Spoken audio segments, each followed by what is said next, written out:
Did you see this crazy clip of Elon and the BBC guy? I did. I posted it today on Twitter. You did? It was amazing. Amazing. It was amazing. It was amazing, yeah. Because the guy kept trying to change subjects and let's move on. Like, no. What the fuck are you talking about? Because that guy thought he could just say the narrative without specific examples. Like, give me an example. And the guy had no examples. That's most people who are concerned about this. Well, there's like a lot of people that I know that are famous that like publicly announced they were leaving Twitter. And, you know, one of them I really love. And I was like, why are you doing that? I didn't even say anything to her, but I'm like, why are you doing this? Mm-hmm. This is so dumb. Like, you're just doing this because this is the thing that everyone feels like they're supposed to do. Hey, well, Twitter's kind of fucked now, so bye. No, it was fucked before. It's less fucked now. Yeah, there are people that are going to say things like what I showed you earlier today, which is hilarious. And someone posted to Kamala Harris after she said something about the assault ban. That shit's important. It's important to have people mock people. Mm-hmm. Like, I'm sorry if it hurts someone's feelings, but that shit's important. Yeah, and I think the way that Elon handled that was great because obviously you need a specific example to back up an argument. However, yes. I sort of think the whole premise of the conversation is wrong. This idea, this war that Twitter is at with all the think tanks, and I think it was the Institute for Strategic Discourse that had actually compiled the information that the BBC guy was talking about. And there is information there. There is data showing, you know, hate speech, XYZ has increased. However, this is the wrong conversation. It's not the existence or even rise of hate in the presence of that content on an app is not, you're not just trying to ban hate. Banning hate does not stop hate. And this is what the peer-reviewed research shows. So trying to bully Elon and Twitter for, look, even if there was a bump of hate speech since it became a little bit more free, I mean, it seems like that's a potentially understandable intermediary effect to happen while things reorient. Like, we open up free speech. We're opening up the valve a little bit, okay? Because we think that this is going to be healthy for society long term. So let it bump a little bit. We need that. We need to see what we hate or what other people hate. You need to, like, what is it?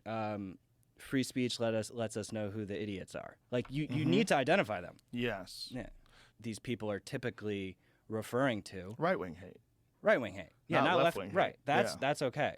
And so actually, we're suing California. We just filed this law because this complaint.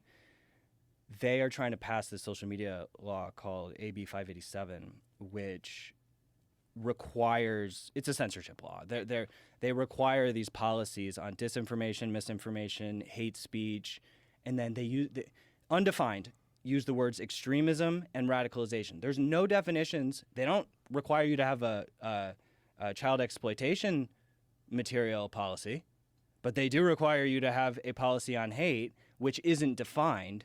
Right. And so we're suing them with the Babylon Bee and Tim Pool. There's no checks and balances in place if something turns out to be accurate, where then whoever put out that disinformation initially, you know, like if someone posts something like, say, masks don't work, and they get banned off of Twitter and say, oh, this is in response to the CDC's. But if it turns out that masks actually don't work, the CDC doesn't get punished, which is kind of crazy.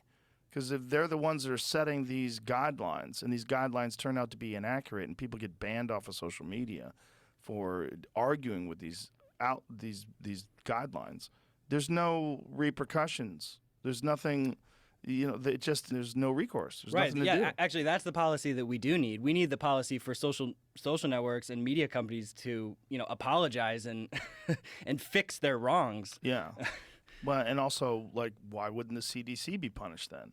Well, shouldn't they be banned? Mm-hmm. Or shouldn't they be, like, have a strike against them? But they're not. It's like, it's really frustrating because you're dealing with narratives that are oftentimes 100% propaganda. And they're not backed by science. They're not backed. It's just like some things that people say. Like Rachel Maddow was on television telling everybody that this vaccine stops the virus in its tracks. If you get vaccinated, the virus can no longer affect you. It can't affect anyone else. It stops, and we can get out of this thing. Well, that's not true at all. And that person, there was no repercussion other than public mockery, which continues to this day where, whenever she posts something, people post that video. What about this, stupid? And, there's nothing other than that. I know. They're not even inviting the other side on to correct the issues. They're certainly not, correcting their errors. And, it's just not that hard to admit you're wrong. I don't know. Maybe it is hard but people get into their own egos and they just can't handle it. Well, there's people that are beyond reproach, and that's the problem, or organizations that, like one of the things that's fascinating about Twitter now is they fact check the Biden administration. So the Biden administration put out some tweets, and then underneath it, Twitter fact checked them, so they deleted the tweets, which is glorious. Like that's amazing, and that's never happened before. Yep, community notes is my favorite feature on Twitter by far. It keeps everybody in check. It has a process for kind of vetting information, surfacing it to the top, showing the better idea to the bad idea. Mm-hmm. And actually, their community note stuff is all open source.